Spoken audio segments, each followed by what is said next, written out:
कोई भी सपना साकार करने के लिए सबसे जरूरी है सही कोच का होना। चुनिए CGPSC पाठशाला क्लासेस को और करें अपने CGPSC एंड व्यापम का सपना साकार। Download the app now.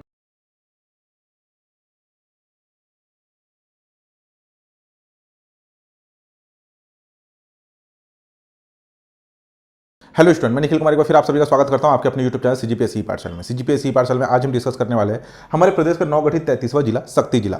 9 सितंबर 2022 को जांजगीर चांपा जिले से पृथक होकर के शक्ति जिला अस्तित्व में आ चुका है। शुरू में इस शक्ति जिले के उद्घाटन किए जाने का जो डेट है वो डिसाइड किया गया था 11 सितंबर, लेकिन 10 सितंबर के बाद से आपका पितृपक्ष यानी कि पितर शुरू हो रहा था। और ऐसी मान्यता है हमारे छत्तीसगढ़ में कि पितृपक्ष में यानी कि पितर के दौरान कोई भी शुभ कार्य नहीं किया जाता। इस कारण से ये जो आपके शक्ति जिले का जो उद्घाटन डेट है जो डिसाइड किया गया था 11 सितंबर, उसे प्रीपोन करके इसे 9 सितंबर 2022 कर दिया गया। और 9 सितंबर 2022 को 2 जिले अस्तित्व में आए। एक था आपका मनेन्द्रगढ़, चिरमिरी, भरतपुर और दूसरा था आपका ये शक्ति जिला 33वें जिले के रूप में अस्तित्व में आया। अगर हम बात करें इस सितंबर महीने की, तो इस सितंबर 2022 में मुख्यमंत्री भूपेश बघेल जी के द्वारा लगातार 5 जिलों का उद्घाटन किया गया। ध्यान दीजिए, 29वें जिले के रूप में मोहिला, मानपुर, अंबागढ़, चौकी जिले का उद्घाटन किया गया आपके 2 सितंबर 2022 को। जबकि 30वें और 31वें जिले के रूप में 30वें जिले के रूप में सारागढ़, बिलाईगढ़ और 31वें जिले के रूप में खैरागढ़, छुईखदान, गंडई जिले का उद्घाटन किया गया 3 सितंबर 2022 को। और 9 सितंबर 2022 को 32वां और 33वां जिला, 32वें जिले के रूप में मनेन्द्रगढ़, चिरमिरी, भरतपुर और 33वें जिले के रूप में शक्ति जिले का उद्घाटन मुख्यमंत्री भूपेश बघेल जी के द्वारा किया गया। तो 9 सितंबर 2022 तक की स्थिति में अब हमारे प्रदेश में औपचारिक तरीके से ऑफिशियल रूप से अब जो है हमारे प्रदेश में टोटल जिलों की संख्या कितनी होती है? 33। ठीक है, तो आज हम डिस्कस करने वाले हैं हमारे प्रदेश का 33वां जिला शक्ति जिला पर। ध्यान समझते हुए चलिएगा। टॉपिक शुरू करने से पहले बता दूं कि सीजीपीएससी ई पाठशाला के द्वारा छत्तीसगढ़ पुलिस सब इंस्पेक्टर भर्ती प्रारंभिक परीक्षा का टेस्ट सीरीज कंडक्ट कराया जा रहा है, जो कि सीजीपीएससी ई पाठशाला के मोबाइल ऐप में यह टेस्ट होगा। रजिस्ट्रेशन ओपन हो चुका है। टेस्ट इस रजिस्ट्रेशन का जो आपका लास्ट डेट है वो है आपका 19 सितंबर, 19 सितंबर लास्ट डेट है। टेस्ट शुरू होगा आपके 20 सितंबर, यानी कि 20 सितंबर से जो है आपका टेस्ट शुरू हो जाएगा। जो भी स्टूडेंट रजिस्ट्रेशन कराना चाहते हैं वो सीजीपीएससी ई पाठशाला के मोबाइल ऐप को डाउनलोड करके अपना रजिस्ट्रेशन करा सकते हैं। टेस्ट शुरू होने वाला है आपके 20 सितंबर से। चलिए टॉपिक शुरू करते हैं, ध्यान समझते हुए चलिएगा। यह है हमारे प्रदेश का 33वां जिला शक्ति जिला। सबसे पहले हम ये देखेंगे कि हमारे इस नवगठित 33वें जिले शक्ति की जो सीमा है वो किस अन्य जिले के साथ सीमा साझा करती है। ध्यान दीजिए, सबसे पहले यहां देखिए, यहां डायरेक्शन का सिंबल, यह है आपका नॉर्थ, साउथ, ईस्ट, वेस्ट। ठीक है, उत्तर, दक्षिण, पूर्व, पश्चिम। आपको मैं यही सलाह दूंगा कि जब कभी भी कोई भी दिशा आधारित कोई भी क्वेश्चन आप सॉल्व करेंगे, आपका केवल इसी की बात नहीं कर रहा हूं, केवल आपका ये शक्ति जिले से रिलेटेड नहीं, कोई भी आप एक मैथमेटिक्स का भी अगर आप कोई रीजनिंग का भी कोई अगर टॉपिक आता है जिसमें दिशा आधारित कोई प्रश्न पूछा गया है, तो अक्सर ऐसा डायरेक्शन का सिंबल बना लिया कीजिए। और अभी तो 5 जिले अस्तित्व में आए हैं, उसमें सिंगल वन लाइनर क्वेश्चन भी पूछा जा सकता है या फिर कथन आधारित प्रश्न भी बन सकता है। तो यहां पर ना थोड़ा सा सावधानी बरतिएगा। ठीक है, थोड़ा सा इसमें सावधानी बरतिएगा। कथन आधारित प्रश्न में क्या पूछ रहा है उसको थोड़ा ध्यान से पढ़िएगा। पूर्व दिशा में कौन सा जिला स्थित है, पश्चिम में कौन सा है, उत्तर में कौन सा है, दक्षिण में कौन सा है, ऐसे टाइप के प्रश्न पूछे जाने की संभावना है। तो मेरी तो सलाह यही रहेगी कि आप एक कॉर्नर में डायरेक्शन का सिंबल बना करके अगर ऐसा प्रश्न आता है तो उसे अटेम्प्ट कीजिएगा। ठीक है, डायरेक्शन का सिंबल एक कॉर्नर में बना लीजिए और उस डायरेक्शन के सिंबल के आधार पर अपना क्वेश्चन अटेम्प्ट कीजिए। क्या होता है ना कि जब कभी भी एग्जामिनेशन हॉल में बैठे रहो ना तो उसका प्रेशर अलग रहता है। एकदम नॉर्मल इजी क्वेश्चन भी उस टाइम पे अटेम्प्ट नहीं होते, क्योंकि एग्जामिनेशन जो आपका रूम है, जो हॉल है, उसका माहौल ही अलग होता है। एक अलग ही प्रेशर फेस कर रहा होता है एक स्टूडेंट, तो उसमें एक छोटे छोटे क्वेश्चन में भी गलती होने की संभावना बढ़ जाती है। ठीक है, ध्यान दीजिए। तो जो आपका नवगठित 33वां जिला है शक्ति, इसकी उत्तरी सीमा कोरबा जिले से, दक्षिणी सीमा सारंगढ़, बिलाईगढ़ से, पूर्वी सीमा रायगढ़ जिले से और पश्चिमी सीमा जो है ये जांजगीर चांपा जिले के साथ सीमा साझा करती है। उत्तर में कोरबा, दक्षिण में 30वां जिला सारंगढ़, बिलाईगढ़। ठीक है, ये 30वां जिला बना है सारंगढ़, बिलाईगढ़। पूर्व में जो है आपका रायगढ़ और पश्चिम में जांजगीर चांपा जिले के साथ सीमा साझा करती है। ध्यान दीजिएगा, ये जो नवगठित जिला है शक्ति, ये किसी भी अन्य राज्य के साथ सीमा साझा नहीं करती। ठीक है, अंतर्राज्यीय सीमा किसी भी अन्य राज्य के साथ सीमा साझा नहीं करती, यानी कि ये क्या है? ये एक भू आवेष्टित जिला है। क्या है? एक भू आवेष्टित जिला है। भू आवेष्टित जिला का मतलब ये एक लैंड लॉक्ड, ठीक है, लैंड लॉक्ड डिस्ट्रिक्ट है। अब इस शक्ति जिले के अस्तित्व में आने के बाद हमारे प्रदेश में लैंडलॉक्ड डिस्ट्रिक्ट यानी कि भू आवेष्टित जिलों की संख्या हो गई है 11। ठीक है, अब ये 11 जिले कौन कौन से हैं एक बार नजर थोड़ा सा घुमा लीजिए मैप में। ये जो मैप है ये हमारा जो छत्तीसगढ़ सामान्य अध्ययन का ऑनलाइन बैच चला था उसमें मैंने स्टूडेंट को इसी से प्रैक्टिस करवाया था। जो स्टूडेंट उस ऑनलाइन बैच में थे वो तो इससे फेमिलियर होंगे, वो इस मैप को अच्छे से जानते हैं। जो नए स्टूडेंट है वो थोड़ा समझने की कोशिश कीजिए। लैंडलॉक्ड डिस्ट्रिक्ट या भू आवेष्टित जिला क्या होता है?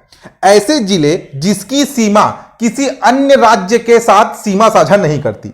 जैसे कि अगर हम बात करें, यहां राजनांदगांव है, राजनांदगांव महाराष्ट्र के साथ सीमा साझा करता है। यहां पर है आपका मनेन्द्रगढ़, ये मध्य प्रदेश के साथ सीमा साझा करता है। इधर है आपका बीजापुर, बीजापुर जो है ये भी आपका इधर आपका अंतरराज्यीय सीमा साझा कर रहा है। इधर है गरियाबंद, ये उड़ीसा के साथ सीमा साझा कर रहा है। तो ये सभी के सभी क्या है? ये सभी के सभी अंतरराज्यीय सीमा यानी कि अन्य राज्य के साथ सीमा साझा कर रहे हैं। ये लैंडलॉक्ड डिस्ट्रिक्ट नहीं है। भू आवेष्टित जिले का मतलब ऐसे जिले जिसकी सीमा अन्य किसी राज्य के साथ सीमा साझा नहीं करती, भू आवेष्टित जिला कहलाते हैं। अब हमारे प्रदेश में भू आवेष्टित जिले कौन कौन से, ध्यान दीजिएगा। एक ये है आपका दंतेवाड़ा। ठीक है, दंतेवाड़ा अगर आप देखेंगे तो इसकी सीमा जो है, इसकी सीमा नीचे जो है आपके सुकमा के साथ सीमा साझा करेगा, इधर बीजापुर के साथ करेगा, इधर बस्तर के साथ करेगा, लेकिन किसी अन्य राज्य के साथ सीमा साझा नहीं करता। तो एक हो गया आपका दंतेवाड़ा। दूसरा ये है आपका बालोद। ठीक है, तीसरा ये है आपका दुर्ग, ये है आपका बेमेतरा। ठीक है, बेमेतरा, रायपुर, यहां पर जांजगीर चांपा, बिलासपुर, कोरबा, शक्ति, और ये हो गया आपका सरगुजा। सरगुजा। ठीक है, तो सरगुजा 1, कोरबा 2, बिलासपुर 3, जांजगीर चांपा 4, शक्ति 5, बेमेतरा 6, दुर्ग 7, बालोद 8, रायपुर 9, दंतेवाड़ा 10। एक और कोई छूट रहा है, एक है आपका ये बलौदा बाजार। ठीक है, बलौदा बाजार, ये जो बलौदा बाजार है ये भी आपका अब भू आवेष्टित जिला बन चुका है। ठीक है, ये भी आपका एक भू आवेष्टित जिला है, पहले से ही भू आवेष्टित जिला था।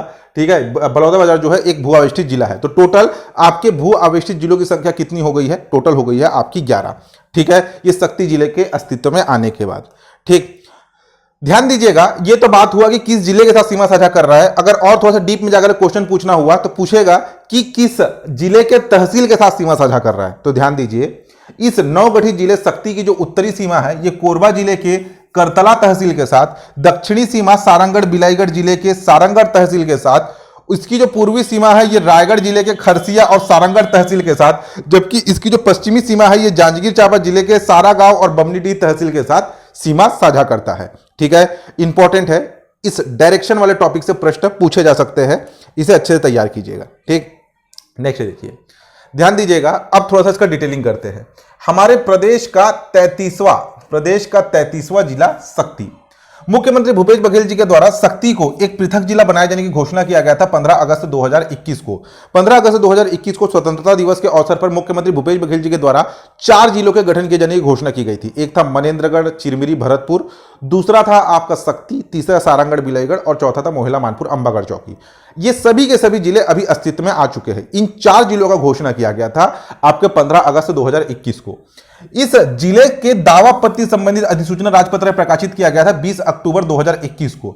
20 अक्टूबर 2021 को राजपत्र में अधिसूचना जारी किया गया दावा पत्ती संबंधित, यानी कि आसपास के किसी भी जिलों को इसकी सीमाओं से लेकर के अगर किसी प्रकार की आपत्ति हो तो वो दावा पत्ती प्रस्तुत कर सकता है। ठीक है, इसके सृजन से संबंधित अधिसूचना राजपत्र में प्रकाशित हुआ 8 सितंबर 2022 को और उसके अगले ही दिन मुख्यमंत्री भूपेश बघेल जी के द्वारा 9 सितंबर 2022 को इस जिले का उद्घाटन कर दिया गया।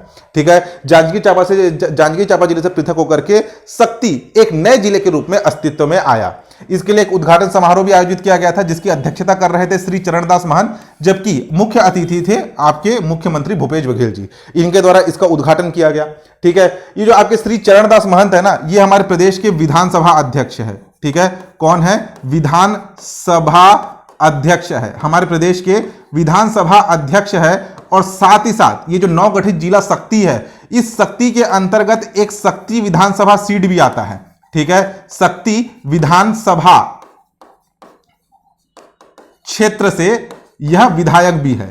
ठीक है, यह जो है आपके विधायक है, यानी कि जो शक्ति विधानसभा सीट जो है ये चरणदास महंत जी की है। ठीक है, अभी वर्तमान में यहां से ये विधायक भी है।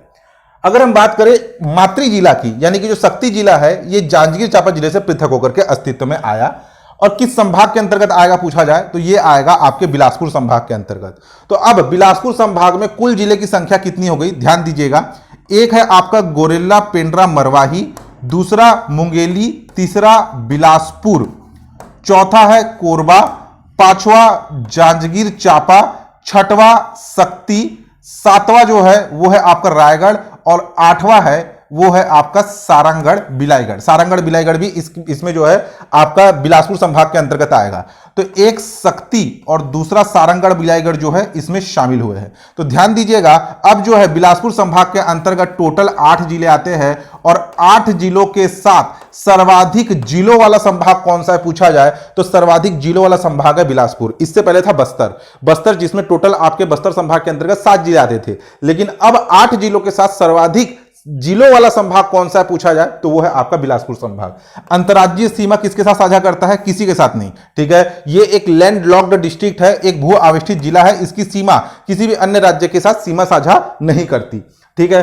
अगर इसके हम पड़ोसी जिले की बात करें, इसके पड़ोसी जिले कौन कौन से हैं, इसके पड़ोसी जिले हैं आपका एक तो कोरबा, दूसरा जांजगीर चांपा, तीसरा सारंगगढ़ बिलाईगढ़ और चौथा है आपका रायगढ़। तो ये जो 4 है, ये 4 आपके पड़ोसी जिले हैं इस नवगठित जिले शक्ति के। इस नवगठित जिले शक्ति के अंतर्गत टोटल 3 उपखंड को शामिल किया गया है। जांजगीर चांपा से पृथक होकर के 3 उपखंड, एक है आपका शक्ति, दूसरा डभरा और तीसरा मालखरौदा, जो कि इस नवगठित जिले शक्ति में आपके शामिल किए गए हैं। अगर तहसीलों की संख्या पूछी जाए तो इस नवगठित जिले शक्ति के अंतर्गत टोटल 6 तहसील शामिल है। एक है आपका शक्ति, दूसरा डभरा, तीसरा जयजयपुर, चौथा मालखरौदा, पांचवा नया बाराद्वार। बाराद्वार जो है ये 2 पार्ट में डिवाइड हुआ है। एक बाराद्वार आपके जांजगीर चांपा में ही रहेगा और उसका एक हिस्सा जिसे नया बाराद्वार के रूप में शामिल किया गया है इस आपके शक्ति के अंतर्गत, और एक है आपका अडभार। तो टोटल 6 तहसील शामिल किए गए हैं इस नवगठित जिले के अंतर्गत, ठीक है। इस नवगठित जिले से अगर कौन कौन सी नदियां प्रवाहित होती है पूछा जाए तो एक है आपका महानदी जो कि चंद्रपुर से होकर प्रवाहित होती है, आगे हम देखेंगे, और दूसरा है आपका मांड नदी। अगर इसके हम भूगर्भिक बनावट की बात करें तो इसका भूगर्भिक बनावट जिसमें आपके कडप्पा शैल समूह का विस्तार है, ठीक है। कडप्पा शैल समूह जो है ये छत्तीसगढ़ के मैदान क्षेत्र में कडप्पा शैल समूह का विस्तार है, और कडप्पा शैल समूह में मुख्य रूप से पाया जाने वाला जो खनिज है वो होता है आपका चूना पत्थर। अगर हम बात करें कि नदी प्रवाह तंत्र की तो जो नवगठित जिला है आपका 33वां जिला शक्ति, वो महानदी बेसिन या महानदी प्रवाह तंत्र का हिस्सा है, ठीक है। छत्तीसगढ़ में जो है आपके टोटल 5 नदी प्रवाह तंत्र में मुख्यतः 5 नदी प्रवाह तंत्र बटा हुआ है। एक है महानदी प्रवाह तंत्र, दूसरा है गोदावरी नदी प्रवाह तंत्र, तीसरा है आपका नर्मदा नदी प्रवाह तंत्र, चौथा ब्रह्मणी नदी प्रवाह तंत्र और एक है आपका सोनगंगा प्रवाह तंत्र। तो ये महानदी प्रवाह तंत्र का हिस्सा है, ठीक है। और अगर हम बात करें इसके भौगोलिक विभाजन की तो शक्ति जिला जो है ये छत्तीसगढ़ के मैदान के अंतर्गत आएगा, ठीक है। छत्तीसगढ़ को टोटल 4 प्राकृतिक प्रदेशों में बांटा गया है। एक है आपका छत्तीसगढ़ का मैदान, दूसरा है दंडकारण्य प्रदेश, तीसरा है जसपुर सामरी पाट प्रदेश और चौथा है आपका पूर्वी बघेलखंड का पठार। तो शक्ति जिला किसके अंतर्गत आएगा, ये आएगा आपके छत्तीसगढ़ के मैदान के अंतर्गत। यहां पे पाया जाने वाला जो मुख्य खनिज भंडारण है वो है आपका चूना पत्थर। यहां पर किस मिट्टी का विस्तार है पूछा जाए तो लाल पीली मिट्टी का विस्तार है, जो कि मुख्यतः धान की उपज के लिए उपयोगी है। जैसे कि हमारे प्रदेश में सर्वाधिक जो आपका धान है, सर्वाधिक धान के उत्पादन में अग्रणी जिला कौन सा था, वो था जांजगीर चांपा। जांजगीर चांपा से पृथक होकर के शक्ति जिला अस्तित्व में आया है और यहां पर भी जो है धान की पैदावार अच्छी खासी होती है, ठीक। नेक्स्ट देखिए, नेक्स्ट है संभावित उद्योग। अगर हम यहां पे संभावित उद्योग की बात करें तो यहां पे किसका भंडारण सर्वाधिक देखा गया है, यहां पे चूना पत्थर खनिज का भंडारण है, और चूना पत्थर जो कि कच्चा माल के रूप में उपयोग में लाया जाता है सीमेंट उद्योग में। तो यहां पे संभावित उद्योग जो है वो है सीमेंट उद्योग। दूसरा कोसा उद्योग, कोसा उद्योग जो है ये चंद्रपुर में काफी प्रसिद्ध है, ठीक। अगर हम मंदिर की बात करें, प्रसिद्ध मंदिर की, तो यहां पे चंद्रहासिनी माता का मंदिर जो कि चंद्रपुर में है, आगे हम देखेंगे, और दूसरा है आपके अष्टभुजी माता का मंदिर जो कि अडभार में है। यहां पर अगर मेला की बात करें तो तुर्री धाम का मेला मकर संक्रांति के अवसर पर भरता है, ठीक है। तुर्री धाम में एक आपका शिव मंदिर है जहां पे प्रतिवर्ष मकर संक्रांति के दिन तुर्री धाम का मेला यहां पर आयोजित होता है, ठीक। चलिए देखिए, ध्यान समझिएगा, यह है हमारे छत्तीसगढ़ का 33वां नवगठित जिला शक्ति जिला, जिसका यहां पे मैप दर्शाया गया है। सबसे पहले इस नवगठित जिले के जितने भी प्रमुख शहर है उन शहरों के नाम मैं आपको एक एक करके बताऊंगा, फिर हर एक स्थान से जुड़े हुए महत्वपूर्ण तथ्य पर हम चर्चा करेंगे। देखिए, यह है आपका शक्ति जिला। यहां से होकर गुजर रहा है national highway number 49, national highway number 49 जो कि आपके जांजगीर चांपा जिले की तरफ से आएगा और इसके मध्य से होकर गुजरेगा। इस पर मौजूद है आपका बाराद्वार और दूसरा है आपका शक्ति। बाराद्वार से नीचे एक छोटा सड़क आ रहा है जिसमें मौजूद है ठठारी और जयजयपुर। वैसे ही शक्ति से एक सड़क नीचे जाएगा जिसमें मौजूद है मालखरौदा, अडभार, डभरा, बालपुर, चंद्रपुर। जबकि एक सड़क ऊपर जाएगा जिसमें मौजूद है तुर्री धाम और आपका गुंजी। एक नदी जो कि नीचे से प्रवाहित हो रही है जिसका नाम है महानदी। ठीक है, महानदी जो है वो आपके शक्ति जिले के नीचे से प्रवाहित होते हुए आगे बढ़ेगी। एक नदी ऊपर से आ रही है मांड नदी, जिसका उद्गम होता है आपका मेन पार्ट से उद्गम होता है मांड नदी का, आपके सरगुजा के मेन पार्ट से मांड नदी का उद्गम होता है, जो कि आपके कोरबा और रायगढ़ तथा आपका शक्ति और रायगढ़ के मध्य सीमा बनाते हुए आगे बह रही है ये मांड नदी, जो कि आकर के विसर्जित होगी इस चंद्रपुर में। नीचे से एक नदी आ रही है जिसका नाम है लात नदी। ये तीनों का त्रिवेणी संगम मौजूद है आपके चंद्रपुर में। अब एक एक करके डिस्कस करते हैं, ध्यान समझते हुए चलिएगा। देखिए, नेशनल हाईवे नंबर 49 से जैसे ही हम इंटर करेंगे तो यहां पर मौजूद है बाराद्वार। बाराद्वार यहां पर आपका औद्योगिक क्षेत्र प्रस्तावित है, अभी पूरी तरीके से विकसित नहीं हुआ है। बाराद्वार जो है यहां पर एक औद्योगिक क्षेत्र प्रस्तावित है। अगर प्रश्न पूछा जाएगा कि बाराद्वार औद्योगिक क्षेत्र किस जिले में प्रस्तावित है तो वो शक्ति जिले में प्रस्तावित है। इसके साथ साथ बाराद्वार जो है ये एक आर्कियोलॉजिकल साइट है, यानी कि पुरातात्विक स्थल भी है। बाराद्वार एक पुरातात्विक स्थल भी है, यहां पर आपका औद्योगिक क्षेत्र प्रस्तावित भी है और यहां पर डोलोमाइट का भंडारण भी है। ठीक है, हमारे प्रदेश में पाया जाने वाला एक खनिज है आपका डोलोमाइट, डोलोमाइट का भंडारण भी है आपके इस बाराद्वार में। ठीक, अब ध्यान दीजिएगा, ठठारी, ठठारी जहां पर हमें मौर्यकालीन सिक्के प्राप्त हुए हैं। ठीक है, मौर्यकालीन सिक्के प्राप्त हुए हैं हमें इस ठठारी में। ठीक, नीचे है आपका जयजयपुर। जयजयपुर का नाम याद रखना है। जयजयपुर से रिलेटेड एक फैक्ट आपको बता दूं, जयजयपुर जो है ये हमारे प्रदेश का एक विधानसभा सीट भी है। ठीक है, हमारे प्रदेश में टोटल आपके 90 विधानसभा सीट है। 90 में से 3 विधानसभा सीट जो है ये अकेले आपके शक्ति के अंतर्गत आएगा। एक है आपका जयजयपुर, दूसरा है आपका शक्ति और तीसरा है आपका चंद्रपुर। ये 3 विधानसभा सीट है। ठीक है, अगर हम जयजयपुर के विधायक की बात करें तो जयजयपुर आपके विधानसभा सीट से वर्तमान विधायक है केशव प्रसाद चंद्र। ठीक है, शक्ति, अगर हम शक्ति की बात करें तो शक्ति से है आपके चरणदास महंत जी। चरणदास महंत जी जो कि वर्तमान में हमारे विधानसभा के अध्यक्ष भी है। ठीक है, विधानसभा अध्यक्ष भी है। और तीसरा चंद्रपुर, चंद्रपुर से आपके विधायक है राजकुमार यादव। ठीक है, चंद्रपुर से विधायक है आपके राजकुमार यादव। तो जयजयपुर, शक्ति और आपका चंद्रपुर ये 3 जो है विधानसभा सीट है इस नवगठित जिले शक्ति के अंतर्गत। तो जयजयपुर का याद रखिएगा कि एक आपका विधानसभा सीट है।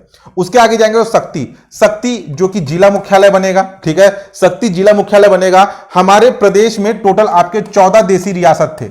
हमारे प्रदेश में टोटल 14 देसी रियासतें थी, 14 देसी रियासत। इन 14 देसी रियासतों में सबसे छोटा देसी रियासत था आपका शक्ति। शक्ति जो है इन 14 देसी रियासतों में सबसे छोटा देसी रियासत था, जबकि सबसे बड़ा देसी रियासत था आपका बस्तर। क्षेत्रफल के आधार पे सबसे बड़ा देसी रियासत था बस्तर, सबसे छोटा देसी रियासत था आपका शक्ति। ये जो शक्ति है, इस शक्ति देसी रियासत के जो संस्थापक है, संस्थापक या आदि पुरुष, ठीक है, संस्थापक या आदि पुरुष माने जाते हैं आपके हरि और गुर्जर, और आपके गुजर 2 भाई जो है इस आपके शक्ति देसी रियासत के संस्थापक माने जाते हैं। एक और नाम आपको याद रखना है, लीलाधर सिंह। लीलाधर सिंह जो कि इस शक्ति रियासत के राजा थे, जिन्होंने आपके भारतीय संघ में शामिल होने वाले विलय पत्र पर हस्ताक्षर किया था। और इनके हस्ताक्षर के पश्चात ही 1 जनवरी 1948 को ये जो सभी के सभी देसी रियासत है, यानी कि छत्तीसगढ़ के जो आपके टोटल 14 देसी रियासत है वो भारतीय संघ में शामिल हो गए। ठीक है, अगर इस देसी रियासत में किस वंश का शासन था पूछा जाए तो राजगोंड वंश का शासन था। किनका शासन था? राजगोंड वंश का शासन था। तो शक्ति जो कि एक देसी रियासत है, शक्ति जहां पर एक विधानसभा सीट है, चरणदास महंत जी यहां से विधायक है और विधानसभा अध्यक्ष भी है। शक्ति 14 देसी रियासतों में सबसे छोटा था, जहां पर राजगोंड वंश का शासन था। इसके संस्थापक हरि और गुर्जर 2 भाइयों को माना जाता है। इसमें जो है आपके लीलाधर सिंह, जिन्होंने भारतीय संघ में शामिल होने वाले विलय पत्र पर हस्ताक्षर किया, जिसके पश्चात शक्ति देसी रियासत भारतीय संघ में आपका शामिल हुआ। तो शक्ति से रिलेटेड इतने सारे फैक्ट आपको याद रखने हैं। अब उसके नीचे है आपका मालखरौदा। मालखरौदा केवल नाम याद रखिएगा, एक प्रमुख शहर है। ठीक है, एक प्रमुख शहर है, तहसील भी है। उसके नीचे है आपका अडभार। अडभार जहां पर अष्टभुजी माता का मंदिर है, ठीक है, अष्टभुजी माता का यानी कि दुर्गा माता का, अष्टभुजी माता का एक प्रसिद्ध मंदिर है, ठीक। अडभार जो कि एक आर्कियोलॉजिकल साइट भी है, यहां पर जो है धातु की चतुर्भुजी यानी कि 4 हाथों वाली चतुर्भुजी विष्णु की प्रतिमा भी प्राप्त हुई, ठीक है, चतुर्भुजी विष्णु की प्रतिमा भी प्राप्त हुई। उसका डबरा जो है एक आर्कियोलॉजिकल साइट है और एक तहसील भी है, इसका बस नाम याद रखना है, ठीक। उसके नीचे है आपका बालपुर। बालपुर, अब देखिए बालपुर और एक यहां पे छूट गया है शायद किरारी, ठीक है, यहां पे एक जगह छूट गया है, उस जगह को ऐड कीजिएगा, काफी इंपॉर्टेंट है। क्या नाम है? किरारी। किरारी, इन दोनों के बीच में ऐड करना है आपको किरारी को, ठीक है। देखिए ये जो आपका किरारी एक गांव है, ठीक है, जो भी फैक्ट बताऊंगा उसको थोड़ा सा ध्यान से समझना। देखिए इस शक्ति जिले के अंतर्गत आने वाले इस किरारी गांव में मिला था सातवाहन कालीन काष्ठ स्तंभ, सातवाहन कालीन साक्ष्य, ठीक है, सातवाहन कालीन साक्ष्य। अगर हम बात करें हमारे छत्तीसगढ़ में जो है, हमारा छत्तीसगढ़ का जो क्षेत्र है ये सातवाहन कालीन शासकों के प्रभुत्व क्षेत्र में रहा होगा, क्योंकि शक्ति में ऐसे बहुत से आपके पुरातात्विक साक्ष्य मिले हैं सातवाहन कालीन शासकों के, ठीक है, बहुत से साक्ष्य मिले हैं, जिसमें से सबसे पहले नंबर पर है आपके इस किरारी गांव में मिला काष्ठ स्तंभ, ठीक है, किरारी गांव काष्ठ स्तंभ। काष्ठ स्तंभ का मतलब, काष्ठ का मतलब होता है लकड़ी, लकड़ी के ऊपर लिखा हुआ आपका लेख, स्तंभ लेख, स्तंभ लेख। यह किरारी गांव काष्ठ स्तंभ मिला था आपके वर्ष 1921 में। वर्ष 1921 में इस शक्ति जिले के किरारी गांव के हीराबंध तालाब में, हीराबंध तालाब में, हीराबंद तालाब में, तालाब के बीचों बीच डूबा हुआ एक लकड़ी का स्तंभ मिला था, जिसके ऊपर ब्राह्मी लिपि में कुछ लेख उत्कीर्ण था, ठीक है, ब्राह्मी लिपि में कुछ लेख उत्कीर्ण था। और इस लेख के आधार पर एक पुरातात्विकविद थे जिनका नाम था हीरानंद शास्त्री, जिन्होंने जो है इस ब्राह्मी लिपि में इस लकड़ी के स्तंभ के ऊपर लेख के आधार पर उन्होंने बताया कि ये जो आपका लकड़ी का जो स्तंभ लेख है ये सातवाहन कालीन है, ठीक है, सातवाहन कालीन होने का जो आपका दावा किया था वो किया था हीरानंद शास्त्री ने। और इस किरारी गांव के जो स्तंभ लेख में जो लेख उत्कीर्ण है कहा जा रहा है, उसमें सातवाहन कालीन शासकों के 18 विभागों के नाम, 18 विभाग एवं उसके पदाधिकारियों के नाम का उल्लेख मिलता है, ठीक है, पदाधिकारियों के नाम का उल्लेख मिलता है, जैसे कि नगर रक्षिंग, सौगंधक, गो मांडलिक, रक्षीन, प्रतिहार, ऐसे सेनापति।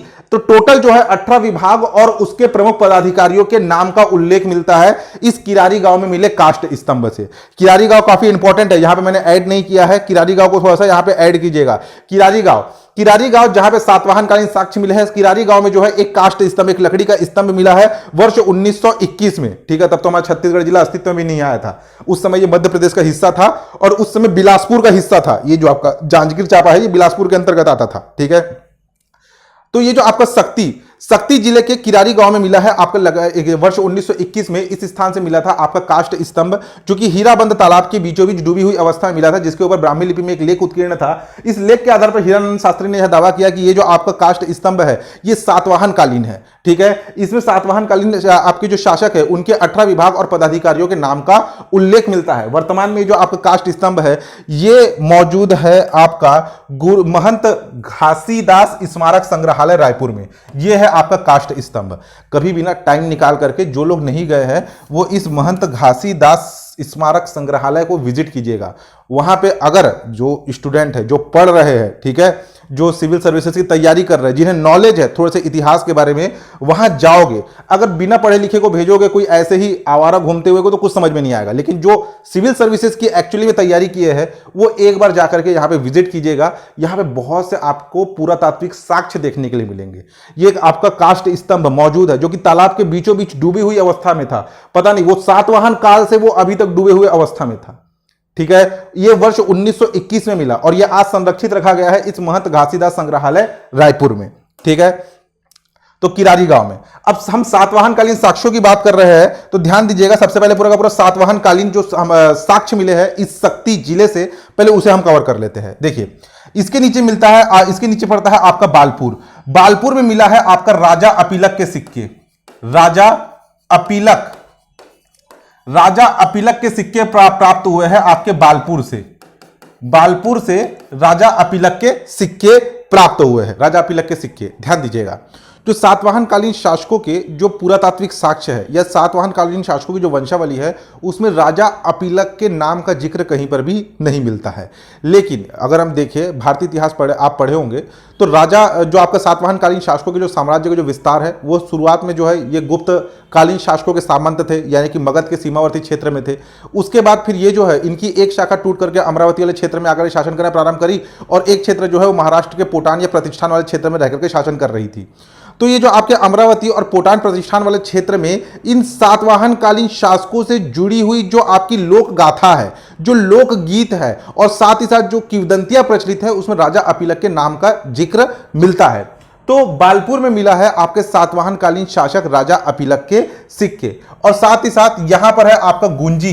ठीक है, गुंजी, इस गुंजी नामक स्थान में ये जो आपका गुंजी है इस गुंजी नामक स्थान में मिला है आपका वरदत्त श्री राजा वरदत्त श्री का एक अभिलेख प्राप्त हुआ है। इस राजा वरदत्त श्री के अभिलेख से हमें यह जानकारी मिलता है कि राजा वरदत्त श्री जिसने गौदान किया था, ठीक है, राजा वरदत्त श्री के गौदान का जिक्र मिलता है जिसमें बताया गया है कि इसने 1000 गायों का दान किया था। तो इंपॉर्टेंट है, याद रखना है। क्या क्या याद रखना है आपको सातवाहन कालीन साक्ष्यों में? एक तो किरारी गांव में मिला है काष्ठ स्तंभ जिसमें सातवाहन कालीन शासकों के 18 विभागों के नाम और उनके पदाधिकारियों के नाम का उल्लेख मिलता है। दूसरा बालपुर जहां पर राजा अपीलक के सिक्के प्राप्त हुए हैं और तीसरा है आपका गुंजी जहां पे वरदत्त श्री या वेदश्री लिखा हुआ मिलेगा। वरदत्त श्री या वेदश्री का अभिलेख मिला है। इस अभिलेख से हमें जानकारी मिलता है कि आपका सातवाहन कालीन शासक वरदत्त श्री ने गौदान 1000 गायों का दान किया था। तो इतने सारे फैक्ट याद रखने हैं आपको किससे रिलेटेड? सातवाहन कालीन शासकों से संबंधित। तो डबरा के बाद किरारी के बाद है आपको बालपुर। बालपुर में तो पहला फैक्ट ये याद रखना है कि यहां पे जो है आपके राजा अपीलक के सिक्के मिले थे और दूसरा इसे कहा जाता है छत्तीसगढ़ में साहित्य का तीर्थ। ठीक है, बालपुर को जो है छत्तीसगढ़ में साहित्य का तीर्थ कहा जाता है। यहां पर जो है इस आपके बालपुर नामक स्थल पर 3 पांडे ब्रदर्स का जन्म हुआ था। पांडे ब्रदर्स यानी कि आपका लोचन प्रसाद पांडे, मुकुटधर पांडे, बंशीधर पांडे, ये तीनों की तीनों साहित्यकार हैं। ठीक है, लोचन प्रसाद पांडे, बंशीधर पांडे, मुकुटधर पांडे, ये 3 आपके साहित्यकार हैं। तीनों की तीनों भाई का जन्म हुआ था आपके इस बालपुर नामक स्थान पर, इसलिए इस बालपुर को छत्तीसगढ़ में साहित्य का तीर्थ भी कहा जाता है। इसके आगे जाएंगे तो यहां पर मौजूद है आपका चंद्रपुर। क्या मौजूद है? चंद्रपुर। ध्यान दीजिएगा, इधर तरफ से एक नदी बहती हुई आ रही है जिसका नाम है आपका महानदी। महानदी ऊपर तरफ आपके मैनपाट सरगुजा मैनपाट से उद्गम होता है मांड नदी का और नीचे तरफ से आती है लात नदी। इन तीनों नदी का त्रिवेणी संगम है आपके इस चंद्रपुर में। चंद्रपुर में चंद्रहासिनी माता का मंदिर है। ठीक है, चंद्रपुर में जो है आपके चंद्रहासिनी माता का मंदिर है। ठीक है, चंद्रहासिनी माता का मंदिर है, ठीक, चंद्रहासिनी माता का मंदिर है। इंपॉर्टेंट है, याद रखना है। जैसे कि आपको मैंने लास्ट क्लास में भी जो नाथलदाई मंदिर बताया था उसे बताया था कि 52 शक्ति पीठों में से एक है आपका नाथलदाई मंदिर और चंद्रहासिनी माता का मंदिर, जो आपके भगवान शिव जो माता सती के शरीर को लेकर के घूम रहे हैं तो भगवान विष्णु के द्वारा चक्र से उनके शरीर के 52 हिस्से कर दिए गए। शरीर का जो हिस्सा जिस जिस स्थान पर गिरा वहां पर एक शक्तिपीठ स्थापित हुआ। तो यहां पर जो है आपके जो माता सती है उनके सिर का जो चंद्रमा वाला जो आभूषण है वो यहां पर गिरा था। तो इसीलिए यहां पे जो आपके माता का जो प्रतिमा है वो चंद्रमा के समान सुंदर है, इसलिए उनका नाम ही रख दिया गया है आपके चंद्रहासिनी माता का मंदिर। तो चंद्रहासिनी माता का मंदिर जो कि चंद्रपुर में है, त्रिवेणी संगम पर स्थित है। महानदी, मांड नदी और लात नदी तीनों के त्रिवेणी संगम पर स्थित है आपके चंद्रहासिनी माता का मंदिर। और जो आपका चंद्रपुर है, चंद्रपुर आपके कोसा उद्योग के लिए फेमस है। ठीक है, चंद्रपुर जो है ये आपके कोसा उद्योग के लिए फेमस है। तो इतने सारे फैक्ट याद रखने हैं आपको चंद्रपुर से रिलेटेड। शक्ति के अगर ऊपर जाएंगे तो यहां पर है आपका तुर्री धाम। तुर्री धाम जहां पर एक शिव मंदिर है। तुर्री धाम में प्रतिवर्ष आपके महाशिवरात्रि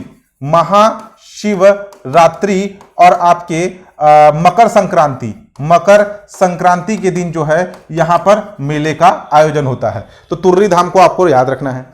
तुर्री धाम के ऊपर जाएंगे तो यह है आपका गुंजी। गुंजी में पहला इंपॉर्टेंट फैक्ट आपको याद रखना है कि यहां पर मिला है आपके वरदत्त श्री का अभिलेख, ठीक है, वरदत्त श्री, सातवाहन कालीन शासक वरदत्त श्री के अभिलेख प्राप्त हुए हैं आपके गुंजी से, जिससे हमें जानकारी मिलती है कि सातवाहन कालीन शासक वरदत्त श्री ने 1000 गायों का दान दिया था। ठीक, अब थोड़ा सा गुंजी को ध्यान देना, गुंजी इंपॉर्टेंट है। गुंजी, ये जो आपका गुंजी है, इस गुंजी का प्राचीन नाम है आपका दमौदरहा। दमौदरहा इसका प्राचीन नाम है। और इस गुंजी नामक स्थान का जो उल्लेख है, जो दमौदरहा का जो उल्लेख है, ये आपका मिलता है महाभारत में। ठीक है, महाभारत कालीन स्थल भी माना जाता है इस आपके गुंजी को। देखिए, महाभारत में एक पर्व है जिसका नाम है आपका वन पर्व। ठीक है, एक पर्व है, उस पर्व का नाम क्या है? वन पर्व। अब ये वन पर्व क्या है? वन पर्व कुछ और नहीं, महाभारत जो अलग अलग चैप्टर है बटा हुआ है, उनमें से एक चैप्टर है, चैप्टर को यहां पे पर्व कहा गया है। तो महाभारत का एक पर्व है वन पर्व, जिसमें यह कहा गया है कि आपका एक जगह है ऋषभ तीर्थ। ठीक है, ऋषभ तीर्थ में स्थित जल कुंड, ऋषभ तीर्थ नामक स्थान में स्थित आपका जल कुंड, जो दमौदरहा है, यहां पर एक जल कुंड भी है। ठीक है, दमौदरहा नामक एक जल कुंड है। तो आपके महाभारत के वन पर्व में यह उल्लेख मिलता है कि ऋषभ तीर्थ नामक स्थान में स्थित एक जल कुंड में स्नान करके 3 रात्रि उपवास रहने पर वाजपेय यज्ञ, ठीक है, वाजपेय यज्ञ के समान फल की प्राप्ति होती है। अलग अलग आपके यज्ञ के प्रकार है, जैसे कि राजसूय यज्ञ, अश्वमेघ यज्ञ, वाजपेय यज्ञ। तो महाभारत के वन पर्व, महाभारत ग्रंथ के वन पर्व में आपके यह उल्लेख मिलता है कि ऋषभ तीर्थ नामक स्थान पर, ठीक है, यह आपके दमौदरहा वाले क्षेत्र में ही ऋषभ तीर्थ नामक स्थान हुआ करता था महाभारत काल में। ठीक है, ऋषभ तीर्थ नामक स्थान पर स्थित एक जल कुंड में स्नान करके 3 रात्रि उपवास रहने पर वाजपेय यज्ञ के समान फल की प्राप्ति होती है। तो यह है आपका गुंजी, जो कि महाभारत कालीन स्थल है। दमौदरहा इसका प्राचीन नाम है। यहां पर एक जल कुंड है, एक जल कुंड के साथ साथ यहां पर एक जलप्रपात है। इस जलप्रपात का नाम भी है आपका दमौदरहा। ठीक है, दमौदरहा इस जलप्रपात का नाम भी है। यहां पर जो है आपके पहले जैन तीर्थंकर ऋषभ तीर्थ की प्रतिमा भी प्राप्त हुई है। ठीक है, यहां पर जो है आपके ऋषभ देव की प्रतिमा भी प्राप्त हुई है। जो जैन धर्म में टोटल आपके 24 जैन तीर्थंकर हुए, उन 24 जैन तीर्थंकरों में जो सबसे पहले नंबर के थे आपके ऋषभ देव की प्रतिमा प्राप्त हुई है आपके गुंजी नामक स्थान से। तो गुंजी नामक स्थान से रिलेटेड कितने सारे फैक्ट याद रखने। पहला चीज तो ये कि सातवाहन कालीन शासक वरदत्त श्री का यहां से अभिलेख प्राप्त हुआ है। दूसरा इंपॉर्टेंट फैक्ट, गुंजी का प्राचीन नाम था दमौदरहा। इस गुंजी नामक स्थान का जो उल्लेख है, ये महाभारत में जो है इसका उल्लेख मिलता है।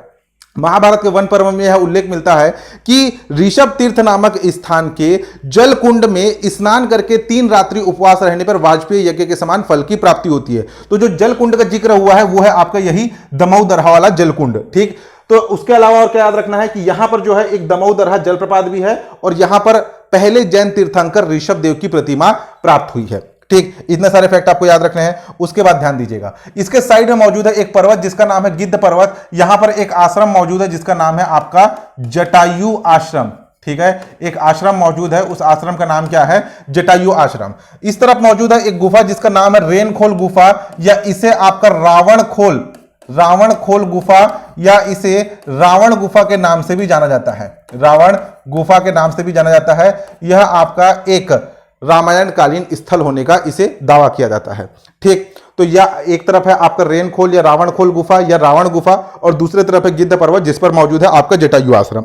ठीक है, देखिए यहां से महानदी प्रवाहित हो रही है, जिसके ऊपर 2 छोटे छोटे आपके स्टॉप डैम यानी कि बैराज बने हुए हैं। एक है साराडीह बैराज और दूसरा है आपका कमला बैराज।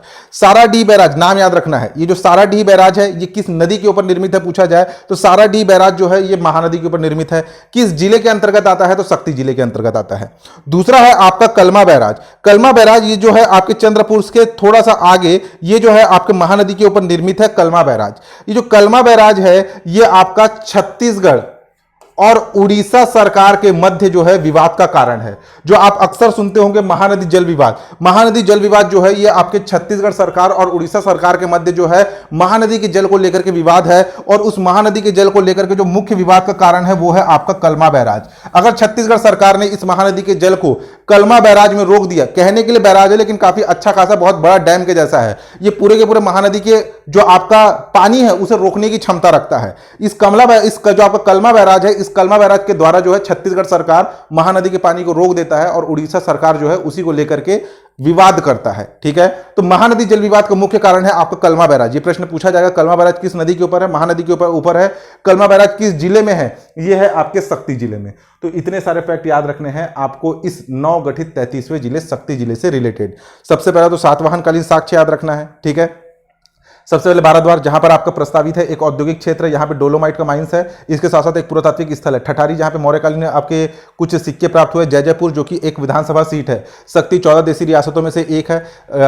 हमारे प्रदेश का 14 देसी रियासतों में सबसे छोटा देसी रियासत था। मालखरौद जगह का नाम याद रखना है। अडभार जो है यहाँ पर अष्टभुजी माता का मंदिर और आपके धातु से निर्मित चतुर्भुजी विष्णु की प्रतिमा प्राप्त हुई है। डभरा केवल नाम याद रखना। किरारी गांव मिला है आपका सातवाहनकालीन काष्ठ स्तंभ, जिसमें सातवाहनकालीन शासकों से जो है आपके 18 विभाग और उनके पदाधिकारियों के नाम उल्लेखित है। वर्ष 1921 में हीराबंद तालाब में यह आपका काष्ठ स्तंभ प्राप्त हुआ, जिसे ब्राह्मी लिपि में लेख उत्कीर्ण है। इस लेख के आधार पर हीरानंद शास्त्री के द्वारा इसे सातवाहनकालीन काष्ठ स्तंभ होने का दावा किया गया था। उसके बाद अगला है आपका बालपुर, जिसे साहित्य का तीर्थ कहा जाता है। यहां पर आपके पांडे ब्रदर्स यानी कि मुकुटधर पांडे, बंशीधर पांडे, लोचन प्रसाद पांडे का जन्म हुआ था। यहां पर राजा अपीलक के सिक्के प्राप्त हुए। उसके आगे है आपका चंद्रपुर, जहां पर आपका महानदी, माड़ नदी और लात नदी का त्रिवेणी संगम है। यहां पर चंद्रहासिनी माता का मंदिर है, जो कि कोसा उद्योग के लिए चंद्रपुर काफी फेमस है। इसी के साइड में मौजूद है आपका कलमा बैराज, जो कि महानदी के ऊपर निर्मित है, जो कि छत्तीसगढ़ सरकार और उड़ीसा सरकार के मध्य विवाद का कारण है। साराडीह बैराज भी महानदी के ऊपर निर्मित है। शक्ति के ऊपर जाएंगे तुर्री धाम, जहां पर आपके महाशिवरात्रि और मकर संक्रांति के दिन मेला भरता है। उसके ऊपर जाएंगे तो गुंजी जो है ये आपका पहला चीज तो ये यहाँ की वरदत्त श्री का अभिलेख प्राप्त हुआ, जिससे हमें जानकारी मिलती है कि वरदत्त श्री जिसने 1000 गायों का दान दिया था। गुंजी नामक जो स्थान, जिसका प्राचीन नाम है दमोदरा, और इसका उल्लेख जो है ये आपके महाभारत में भी मिलता है। महाभारत का एक पर्व है वन पर्व, जिसमें यह उल्लेख मिलता है कि ऋषभ तीर्थ नामक स्थान में एक जल कुंड में स्नान करके 3 रात्रि उपवास रहने से वाजपेयी यज्ञ के समान फल की प्राप्ति होती है। यहीं पे मिले हैं आपके प्रथम जैन तीर्थंकर ऋषभ देव की प्रतिमा भी प्राप्त हुई है। यहां पे जो जलप्रपात है उसका नाम है आपका दमोदरा जलप्रपात। साइड में मौजूद है आपका गिद्ध पर्वत, जहां पे जटायु आश्रम है, और उसके साइड में मौजूद है रेनखोल या रावण खोल या रावण गुफा, जो कि रामायण कालीन एक स्थल है। इतने सारे फैक्ट आपको याद रखना है। तो आज के लिए इतना ही। किसी प्रकार डाउट हो नीचे कमेंट करके पूछ सकते हैं। चैनल पर नए तो चैनल को सब्सक्राइब कीजिएगा, लाइक और शेयर जरूर कीजिएगा। धन्यवाद।